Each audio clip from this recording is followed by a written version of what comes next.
While the rest of the market screams about the skyrocketing cost of building artificial intelligence infrastructure, it turns out the people actually snapping the servers together are running an incredibly cheap tab. Welcome to Earnings Unscripted. It is June 17th, 2026, and we are looking at the Q3 results for Jabil, ticker JBL. So a massive AI hardware supplier operating on a capital budget of under 2%. Miro, the numbers today are honestly pretty staggering. Yeah, they really are. Look, revenue hit $8.75 billion. That is up roughly 5.7% sequentially, but it also easily beat expectations by growing 12% year over year. But the real story is, it is how much of that is dropping to the bottom line. Core operating margins ticked up to 5.8%. Right, which means core diluted earnings per share hit 3.16. That is up a very healthy 17.5% from last quarter. And just a quick reminder, since we are throwing numbers around so fast, this is all just our personal opinion and absolutely not financial advice. But, watching the tape today, the stock was just completely psychotic. Psychotic is probably the right word for it. Look, they came into this print very hot. The stock established a massive uptrend this past quarter, posting a 41% net gain. And then this morning, right before the call, the price drops sharply, but then it violently reverses into an explosive pre-market rally. It gapped way up to an open of 412 and change. It tapped 425. I was watching it just spike. It did, yeah. But then they spent the entire regular session aggressively fading all of that early hype. It just sold off steadily to close down 9% from that elevated open. It finally caught its breath around the 380 level after hours. The classic gap and trap. People see AI and panic by the open, but if you actually look at the physical business, they are building the literal backbone of these hyperscale data centers. Their intelligent infrastructure segment alone did $4.2 billion. That is up 21% year over year. Because they're dominating the rack level integration. It's actually fascinating. If you look at most suppliers trying to chase the AI chain, they're bleeding cash on proprietary equipment. Jabil avoids product ownership entirely. They assemble the advanced cooling, the massive power systems, the networking racks. Which is exactly why their CapEx is basically a rounding error, right? It's hovering around 1.5 to 2% of revenue. And I love the idea that the absolute sexiest artificial intelligence on the planet right now is bottlenecked by who can build the most efficient metal boxes in a warehouse. And the plumbing. Do not forget the liquid cooling. It really is a blue-collar tech play.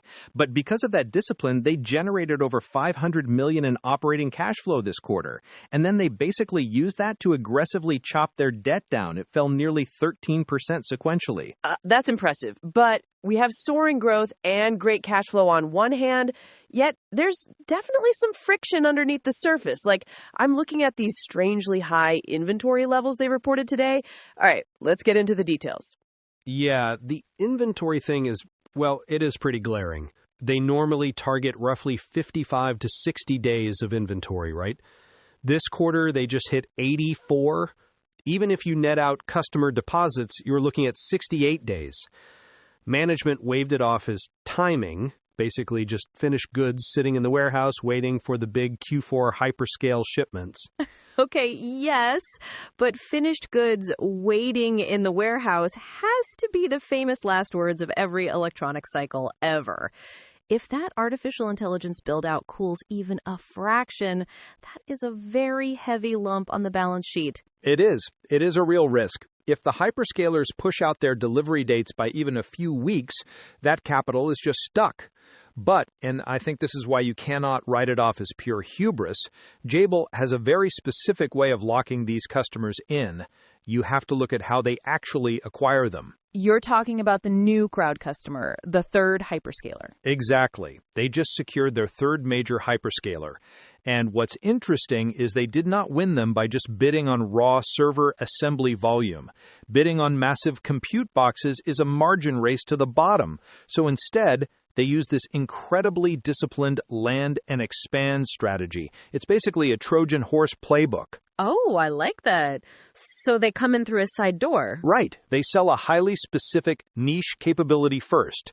Maybe just the thermal management or a specific complex rack mount. They show up, prove their quality on the factory floor, and then slowly envelop the client. The CEO actually framed this perfectly on the call. I have the quote here. He said, "We can enter where we have a capability the customer needs, deliver with quality, and then expand as the relationship deepens." So you fix one cooling problem, and a year later, you're integrating their entire network infrastructure. That makes so much sense. It's entirely relationship-based. And it's not just the hardware anymore. This is where it gets really smart. You remember they bought the Hanley Energy Group a few months back? Mm-hmm. Yeah, back in January, for around $700 million or so. 748. And on paper, it was a pure power systems bet. But the brilliant part is the service loop it created. Traditionally, an electronics manufacturer builds a component, puts it on a truck, and the transaction is done. Jabil builds the cooling and power systems, deploys them, and then they actually stick around to maintain them inside the data center. Oh, wow. That completely changes the dynamic. You are not a vendor anymore. You literally have maintenance clearance inside your client's most secure mission-critical buildings. Exactly. It shifts them away from selling low-margin piece parts and turns them into a recurring infrastructure partner. The CEO called it out specifically. That acquisition is already outperforming their internal targets and driving double-digit margins. That is incredibly sticky. It is like selling someone a race car, but you also happen to be the only mechanic allowed inside the garage. And suddenly that 5.8% core operating margin makes perfect sense. Yeah, the leverage is all on the service and the power integration.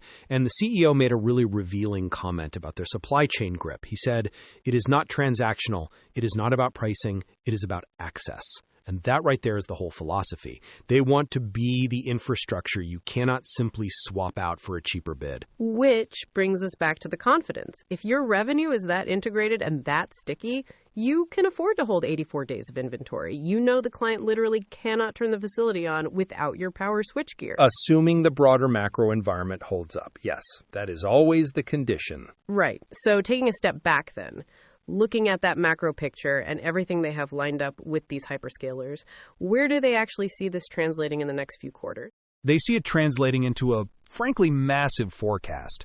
For Q4, they are looking at revenue between $9.2 and $10 billion. And they just aggressively lifted the entire fiscal 2026 top line to $35 billion. $1 billion bump. Just, very casual. I mean, you do not raise a full year guide by 10 digits based on vibes alone. No, you do not. And it is not just top line volume. The CFO specifically guided for core operating margins to break above 6% for next year, which historically for a contract manufacturer is almost unheard of. Right. And where they are building this hardware is the other big pivot, because the longer term narrative that really caught my eye is the Adani alliance in India. Yeah, the multi-gigawatt infrastructure project. That is a completely generational shift away from the China supply chain. It's a total geopolitical bypass. You ally with India's biggest conglomerate to build out liquid cooling and AI racks directly for global demand. But that's a couple years out, right? Yeah, management is basically pointing to fiscal 2028 for the major impact there. But look, in the short term, it's not all totally friction-free.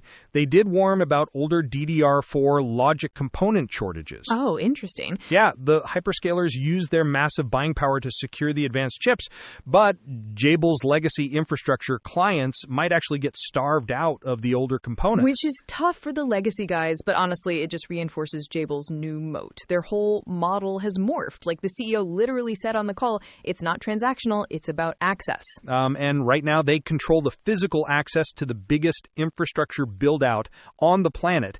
As long as the cloud giants keep writing the checks, Jabil will keep plumbing the warehouses. True modern romance. All right, I think we have dismantled this balance sheet enough for one day. Thanks for listening, everyone. Yeah, catch you later. So, if you want these little deep dives to just show up when earnings drop, maybe think about following the feed. And just as a quick aside, this entire show is actually AI assisted. We use language models to help turn all that chaotic financial data into an actual conversation. Let us know how it feels to listen to, or just toss us a ticker request over at earningsunscripted@datamadness.ca, or grab the X link down in the show notes. Have a great day, everybody. Take care, everyone.